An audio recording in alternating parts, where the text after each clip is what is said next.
अरे यार पापा, अब जल्दी भी आओ। इतना धीरे चलते हो जैसे आपने आज ही चलना सीखा है। आपको दिक्कत है चलने में या आप जानबूझकर मुझे परेशान कर रहे हैं? लकड़ी के सहारे भी कोई इतना धीरे चलता है? जल्दी आओ, मुझे और भी काम है। अब पूरा दिन अगर यहीं काट दूंगा तो अपने बाकी काम कैसे करूंगा? क्या आप ये चाहते हैं कि मैं अपना पूरा समय आपके पीछे बर्बाद कर दूं? अरे मेरी भी तो अपनी कोई जिंदगी है कि नहीं? कमलेश अपने पिता कौशल बाबू से कहता है। कौशल बाबू बोले, बस बस आ रहा हूं बेटा, जरा तो रुक जा। बस आ रहा हूं। अब मैं तुम्हारी तरह जवान नहीं हूं, बूढ़ा हो चुका है तुम्हारा बाप। एक समय था जब बचपन में तुम मुझे भगाते थे और मैं तुम्हारे पीछे पीछे दौड़ता था। समय की विडंबना देखो, आज भी तुम आगे हो, मैं तुम्हारे पीछे हूं, पर अब मुझ में चलने की भी शक्ति नहीं रही। धीरे धीरे लकड़ी का सहारा लेकर वो बेटे की तरफ बढ़ने लगे और फिर उन्होंने एक बार गाड़ी में आगे बैठी अपनी बहू की तरफ देखा, पर उनकी बहू बबीता ने एक बार भी उन्हें पलटकर नहीं देखा, तो वो चुपचाप आगे बढ़ने लगी। कमलेश ने गाड़ी की डिक्की से एक पुराना सूटकेस और एक झोला निकालकर उनके सामने रख दिया। तभी आश्रम से कुछ लोग आए और कौशल बाबू का सामान लेकर अंदर चले गए। कौशल बाबू ने बड़े ही उदास मन से कहा, बेटा, बहू गाड़ी में ही बैठी है, क्या वो इस बूढ़े ससुर से आखिरी बार भी मिलना नहीं चाहेगी? और तुम क्या मुझे अंदर तक भी छोड़ने नहीं आओगे? क्या ये नहीं देखोगे कि तुम्हारे पिता के रहने लायक जगह है भी कि नहीं? कमलेश बोला, नहीं पापा, हमारी मूवी का टाइम हो रहा है और मिल तो लिया आपसे, और कितना ही मिलना है। ये फालतू की फिल्मी बातें मुझे बिल्कुल पसंद नहीं। ये सब पर्दे पर ही अच्छा लगता है, निजी जीवन में अच्छा नहीं लगता। हमारा टाइम खराब मत कीजिए और आप अंदर जाइए। इतना कहकर वो गाड़ी में बैठ गया और उनकी बहू ने काला चश्मा पहना और पलटकर देखा भी नहीं और दोनों चल दिए। कौशल बाबू टकटकी लगाए अपने बेटे बहू को जाते हुए देख रहे थे। वो एक पिता थे, इसीलिए अपने मन को कठोर बना लिया था। उनकी जगह अगर कोई महिला होती तो फूट फूट कर रोई होती और विलाप करती। एक आदमी सब कुछ सहकर पत्थर सा बन जाता है, वो आंसू नहीं बहाता है, क्योंकि बचपन से उसे सिखाया जाता है कि वो पुरुष है। पुरुष आंसू नहीं बहाते। कौशल बाबू ने भी अपनी आंखों के कोर से बहते हुए आंसुओं को वहीं रोक लिया और अंदर की तरफ चले गए। जब अंदर गए तो पूरा कमरा खचाखच भरा हुआ था। उन्होंने मन ही मन सोचा, एक मैं ही अभागा नहीं, दुनिया में कितने ही माता पिता अभागे हैं जो अपने बच्चों पर भारी पड़ते हैं और यहाँ इस नर्क में छोड़े जाते हैं। उसी भीड़ में एक छोटा सा बिस्तर उन्हें भी मिला। कौशल बाबू ने सबके साथ बैठकर खाना खाया और अपने बिस्तर पर आकर लेट गए, पर नींद उनकी आंखों से अपना मुंह मोड़ चुकी थी। वहीं पास में एक छोटी सी खिड़की थी जिससे चांद नजर आ रहा था। कौशल बाबू चांद को देखने लगे और पुरानी यादों में चले गए। जब उनकी पत्नी सुनैना उनके जीवन में आई थी, वो जी जान से कौशल बाबू के साथ उनके माता पिता की सेवा करती थी और पूरे घर को संभालती थी। कभी ये नहीं कहती थी कि देवर देवरानी सास ससुर की जिम्मेदारी क्यों नहीं उठाते हैं। किराने की दुकान से जो भी मुनाफा आता उसी से घर चलता। देखते ही देखते कौशल बाबू 3-3 बेटों के पिता बन गए। सब कहते थे, बड़े भाग्यशाली हो जो 3-3 बेटे हो गए, विधाता हर किसी को ऐसी किस्मत दे। समय बीतता गया, सास परलोक सिधार गई। अपने पीछे ससुर की जिम्मेदारी वो बहू सुनैना पर छोड़ गई। सुनैना के व्यवहार में तनिक भी बदलाव नहीं आया। वो पहले जैसे सेवा करती थी अभी भी करती रही। कौशल बाबू भी अपने पिता को कभी निराश नहीं करते थे और ना ही कभी उन्हें अकेला छोड़ते थे। उनके पिता हमेशा उन दोनों को यही आशीर्वाद देते कि जो जैसा करता है उसे वैसा ही मिलता है।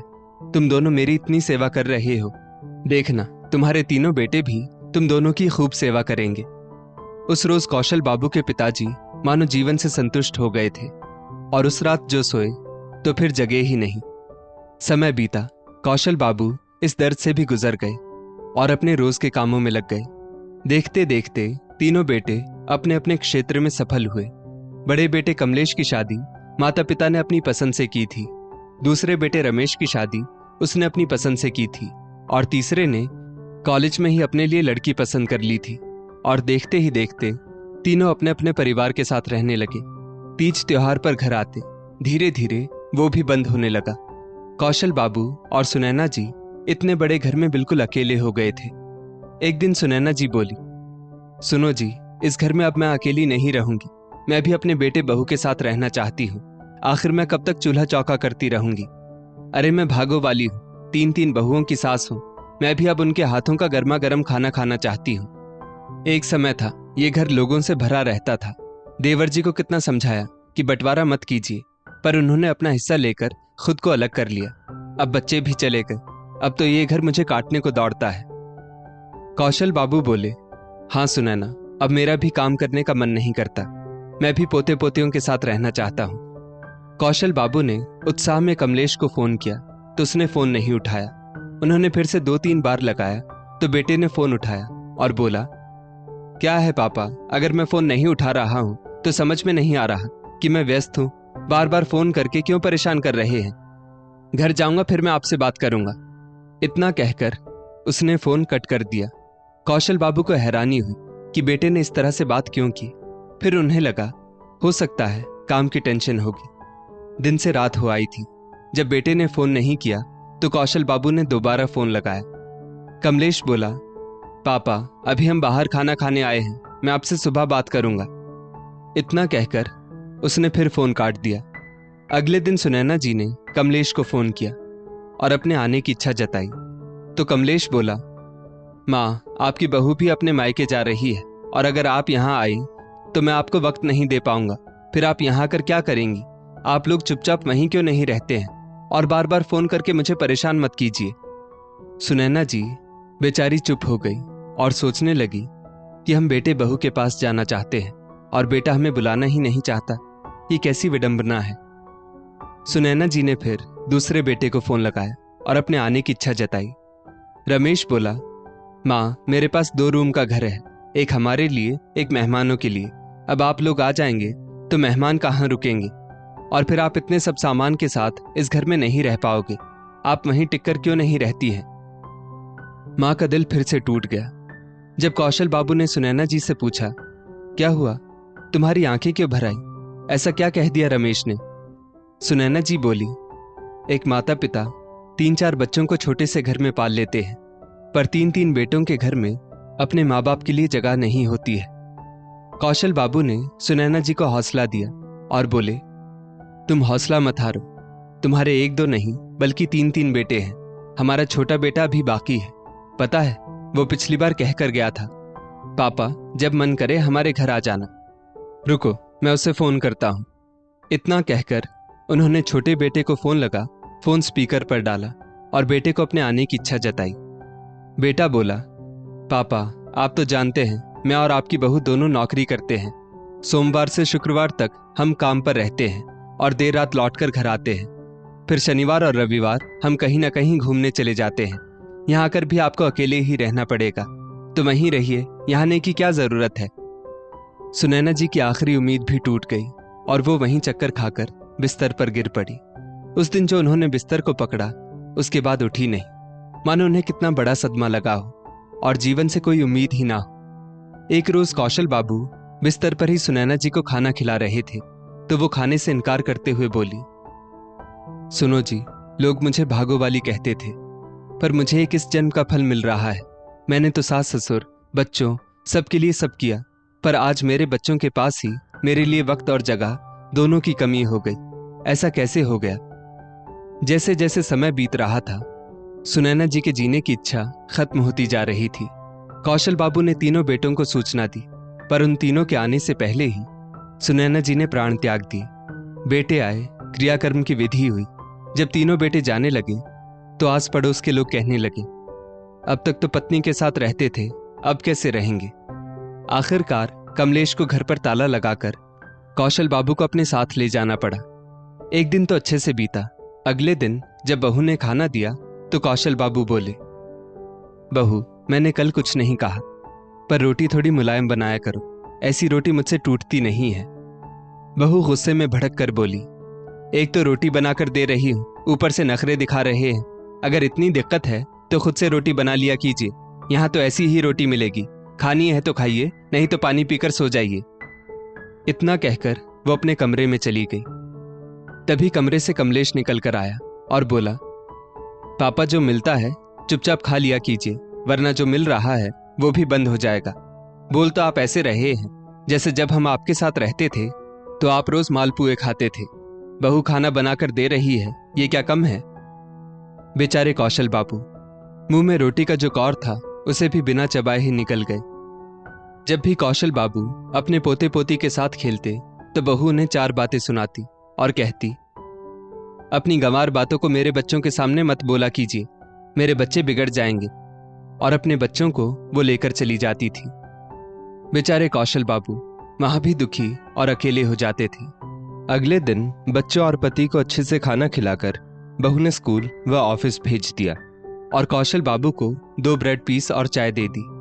कौशल बाबू बोले, बहू ये चाय और ब्रेड से मेरा क्या होगा?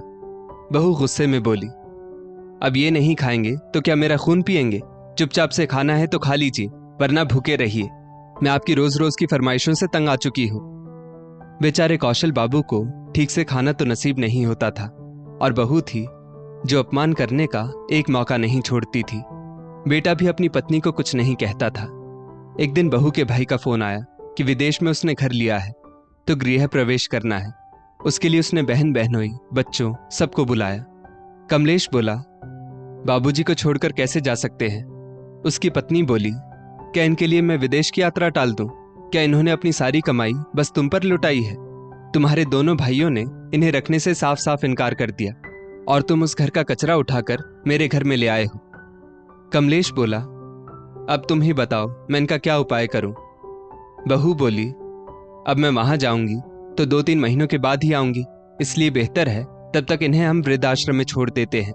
देखना, जब संपत्ति का बंटवारा होगा तो वो दोनों भी आकर खड़े हो जाएंगे, पर सेवा कोई नहीं करेगा। मैं कह रही हूं, अगर हमेशा के लिए छुट्टी पाना चाहते हो तो चुपचाप से इन्हें वृद्धाश्रम में छोड़ आओ। कमलेश को पत्नी का आइडिया पसंद आया और उसने अपने पिता को साफ साफ शब्दों में बता दिया और जाकर वृद्धाश्रम छोड़कर निकल गया।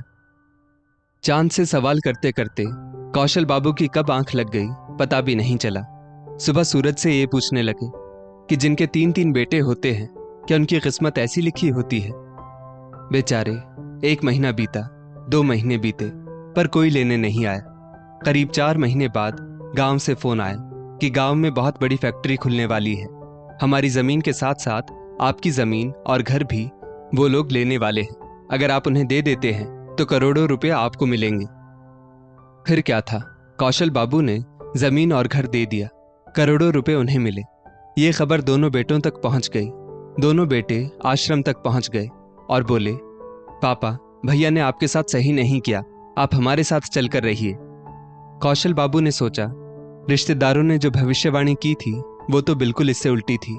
आज लालच में आकर अपने पिता को लेने आए हैं। जब मेरे पास कोई नहीं था तो अपनी मां के बारे में एक बार नहीं सोचा। कौशल बाबू ने दोनों बेटों को 2 टूक जवाब सुना दिया। मैं यहां से कहीं नहीं जाऊंगा, तुम यहां खुद नहीं आए हो, बल्कि लालच तुम्हें खींच कर लाया है। तभी वहां एक गाड़ी रुकी और उसमें से कमलेश निकला और बोला, चलिए पापा आप मेरे साथ चलिए, वैसे भी तो आप मेरे ही साथ रहते थे। कौशल बाबू बोले, तुम तीनों आज बाप के लिए नहीं बल्कि उन करोड़ों रुपयों के लिए लड़ रहे हो, पर मेरी बात कान खोलकर सुन लो। इन पैसों में से एक फूटी कौड़ी भी तुम लोगों को नहीं मिलेगी। मैं अपने लिए कुछ पैसे रखकर बाकी के सारे पैसे वृद्धाश्रम में दान कर दूंगा। सम्मान की रोटी पेट भरकर यहीं खाऊंगा और अपनी अंतिम सांस भी यहीं लूंगा। मुझसे बुरी हालत में जो भी मेरे साथी हैं मैं उनकी सहायता करूंगा, पर तुम्हारे दरवाजे पर कभी नहीं जाऊंगा। इतना कहकर कौशल बाबू अंदर चले गए और तीनों बेटे खाली हाथ वापस लौट गए। दोस्तों, सोचने वाली बात है, माता पिता हम बच्चों को पाल लेते हैं, पर हम अकेले हों या 4 भाई बहन एक माता पिता को नहीं रख पाते हैं। इस स्टोरी को लेकर आपकी क्या राय है नीचे कमेंट करके जरूर बताइएगा और ऐसी ही और भी बेहतरीन वीडियोस के लिए हमारा पेज जरूर फॉलो करें। धन्यवाद।